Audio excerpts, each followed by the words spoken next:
touchez pas à l'âge, adapté d'un roman de Balzac, La Duchesse de Langeais.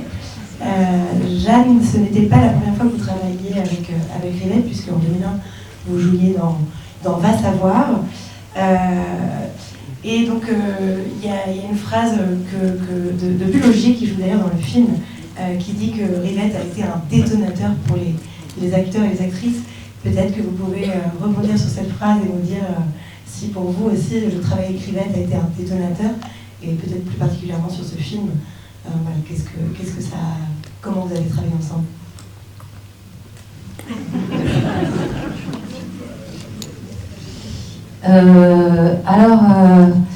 Je crois que c'est vrai que tourner avec Jacques Rivette, c'était quelque chose qui vous changeait un homme, en l'occurrence des actrices. Par exemple, Emmanuelle Béard, elle dit ça aussi, que dans sa vie, il y a un avant Jacques Rivette et après Jacques Rivette. Moi, je ne sais pas si ça... Enfin, bien sûr, ça... Comment prendre la chose? Ça m'a changé, oui, parce que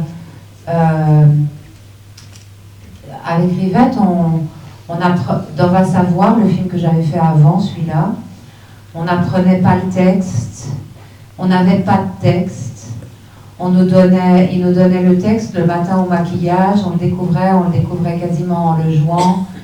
Il n'y avait plus d'improvisation à ce moment-là, comme il avait fait avant, à l'époque de Céline et Julie vont en bateau, à Haute-Ouane, mais enfin, il y avait quand même une grande part d'improvisation. Et ça, c'est vrai que j'avais jamais fait ça avant de le rencontrer, et c'est quelque chose de très libérateur, et qui change la manière d'envisager son métier d'acteur ou d'actrice. Mais l'histoire qui est marrante, c'est que Rivette, il procédait toujours de la même manière. Il choisissait un acteur et il lui demandait avec qui il avait envie de jouer. Où il lui donnait une espèce de rôle de délégué, comme si lui-même il était délégué à l'intérieur de l'image. Il envoyait ce délégué à l'intérieur de l'image. Donc on va savoir, c'était Sergio Castellitto qui était le délégué de Jacques à l'intérieur de l'image. Et là, moi, il m'avait dit, alors voilà, avec qui, après Va savoir, il voulait qu'on refasse un film ensemble, et il m'avait dit, avec qui est-ce que tu aimerais jouer? Et j'avais dit, ou bien Gad Elmaleh, ou bien Guillaume Depardieu. Et il avait choisi Guillaume. Et il avait donc fait comme d'habitude, comme il faisait toujours, il avait rendu au CNC, à la commission, quelques lignes, comme il avait fait toute sa vie. Donc ça, c'était peut-être en 2005 ou 4 ou 5. Et c'était le début de ce tournant professionnaliste du cinéma français de ces dernières années. Et donc, au CNC, il l'avait envoyé se faire voir, quoi. Et ils avaient dit,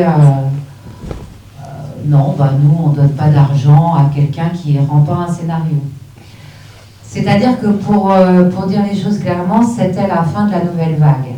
C'était la fin de l'idée de la cinéphilie comme champ d'expérimentation, ne se pliant pas à des protocoles obligatoires, etc.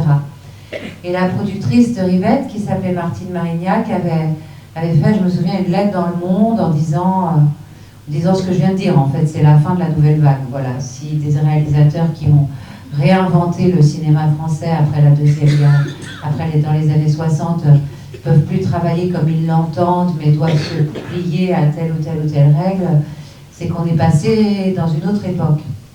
Donc ça, c'est comme ça que sa productrice avait réagi. Et lui, Jacques, il avait dit... Alors l'histoire qu'il avait écrite pour Guillaume et moi, c'était un truc qui se passait à la Défense, où on volait des ordinateurs, etc.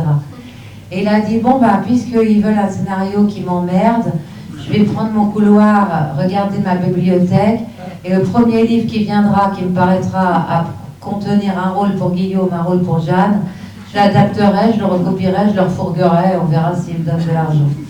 Donc c'est comme ça qu'il a choisi La Duchesse de Langeais, que vous allez voir maintenant. Alors, évidemment, c'est pas tout à fait vrai parce que Rivette a toujours beaucoup travaillé avec Balzac. Donc, je doute fort qu'il soit passé dans son couloir en regardant au pif et en se disant ah ben voilà, là il y a un rôle pour Guillaume, un rôle pour Jeanne, c'est ça que je vais faire. Et de la même manière, il n'a pas recopié, il n'a pas scanné le texte de Balzac pour le donner au CNC. Donc moi j'ai un ami qui est en retard, qui est en train de se garer. Donc je vois qu'il ne m'a pas répondu. Je lui ai dit si tu veux je peux parler très longtemps. Il n'est pas arrivé parce que je sais qu'il va devoir ce soir-là, mais j'espère qu'il a eu mon message, que sinon il va se désespérer, il va se dire juste j'ai raté des choses. Donc je vais continuer à vous raconter des histoires. Non, on va commencer le film à un moment, mais vous vouliez me poser peut-être une autre question?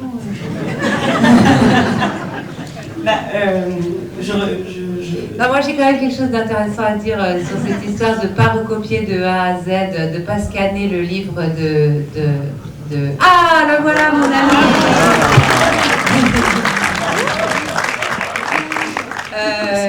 Il a dit je voudrais faire non pas une adaptation mais une concrétion. Donc c'est le mot qu'utilise le sculpteur César. C'est bien concrétion, tout d'un coup j'ai un doute. Compression. Compression. Bon, enfin bref, c'est ça que vous allez voir. Voilà.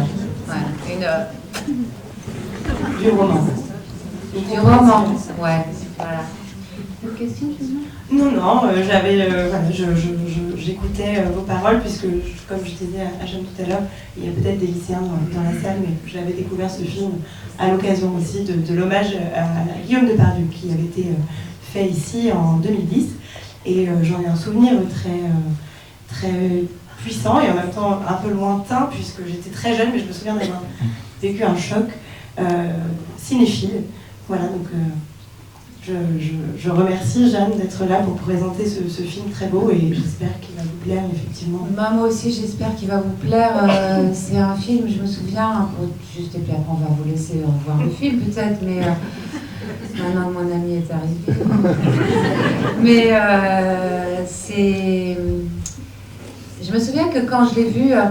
je me souviens que le roman de Balzac, il est très étrange parce que toutes les 20 premières pages, je crois, c'est une description historique, en fait, de la Restauration, donc de cette période de l'histoire de France.